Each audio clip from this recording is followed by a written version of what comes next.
ఇక హైదరాబాద్లోని అమీర్పేట ప్రాంతంలో ఏషియన్ హాస్టల్ నిర్వాహకులతో కాంగ్రెస్ నేత బొంతు రామ్మోహన్కు సంబంధించిన వివాదం ఉద్రిక్తంగా మారింది.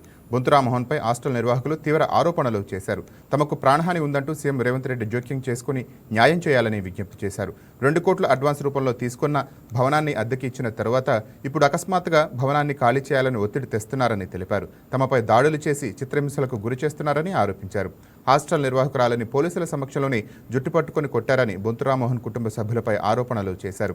అక్రమ కేసులు బనాయించి పోలీసులతో భయపెడుతున్నారని ఆవేదన వ్యక్తం చేశారు. ఈ వ్యవహారంలో సీఎం రేవంత్ రెడ్డి జోక్యం చేసుకుని తమకు న్యాయం చేయాలని హాస్టల్ నిర్వాహకులు విజ్ఞప్తి చేశారు.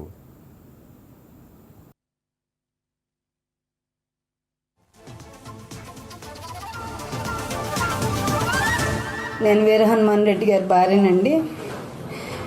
గత 21 సంవత్సరాలుగా నేను హాస్టల్ వృత్తి నిర్వహిస్తూ ఉన్నానండి. గత 3 సంవత్సరాల క్రితం నేను ఏషియన్ పీజీఎఫ్ఆర్ గర్ల్స్ నిమిత్తం మా హస్బెండ్ గారు బొంతు రామ్మోహన్ అత్తగారు అయినటువంటి బాయమ్మ గారి దగ్గర, బొంతు శ్రీదేవి గారు అమ్మగారు అయినటువంటి బాయమ్మ గారి దగ్గర రెంట్కి తీసుకోవడం జరిగిందండి. వారి సమక్షంలోనే గత 2 సంవత్సరాలుగా వారు మా కుటుంబాన్ని అనేక విధాలుగా వేధిస్తూ బిల్డింగ్ ఖాళీ చేయమని, ఖాళీ చేయకపోతే చంపేస్తామని 2 కోట్ల రూపాయలు పెట్టుబడి పెట్టున్నామండి. బొంతు రామ్మోహన్ గారు ఆఫీసుకు కూడా పిలిచి మమ్మల్ని బెదిరించడం జరిగిందండి. మేము అప్పుడు కోర్టును ఆశ్రయించడం జరిగిందండి. కోర్టును ఆశ్రయించిన తర్వాత కూడా జిహెచ్ఎంసీ వారిని, హిజ్రాల్ని, ఆ తర్వాత రౌడీలని పంపించి పలుమార్లు మా పైన దాడి చేయించడం జరిగిందండి. బొంతు శ్రీదేవి గారు ప్రత్యక్షంగా కూడా వచ్చి పలుమార్లు దాడి చేయించారు. ఆ దాడి కార్యక్రమంలో పాల్గొన్నారు. మేము వాటిని అన్నిటినీ కూడా చట్టపరంగా వెళ్తూ న్యాయపరంగా కోరుకుంటూ కోర్టును ఆశ్రయించడం జరిగిందండి. కోర్టు మాకు స్టేటస్ కో ఇవ్వడం జరిగిందండి.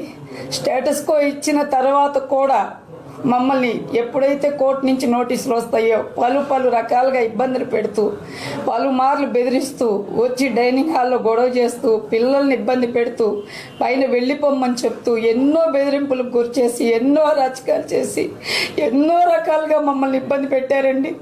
దాని పరిణామసారంగా మేము 2 కోట్ల రూపాయలు వాళ్ళ చేతికి అందించడం జరిగింది. 2 కోట్ల రూపాయలు కూడా మేము అప్పు తీసుకొచ్చి పెట్టడం జరిగిందండి. మేము వీటితో పాటు 5-6 పీజీలు నిర్వహిస్తున్నామండి. ఆ 5-6 పీజీల్లో మాకు ఎటువంటి ఇబ్బందులు లేవు సార్. ఈ రామ్మోహన్ గారు, బొంతు రామ్మోహన్ గారు, బొంతు శ్రీదేవి గారు వాళ్ళ బిల్డింగ్ తీసుకున్నప్పటి నుంచి అన్ని విధాలుగా మమ్మల్ని ఇబ్బంది పెడుతూ, మా సార్కి హార్ట్ అటాక్ వచ్చి 3 స్టంట్లు వేయించుకోవడం జరిగిందండి. ఆయన వయసు 59, నా వయసు 50 సంవత్సరాలు సార్. నా పిల్లలిద్దరినీ కూడా ఇబ్బంది పెడుతూ, నా కుటుంబాన్ని చంపేస్తామని బెదిరిస్తూ రకరకాలుగా ఇబ్బందులు పెడుతున్నారండి.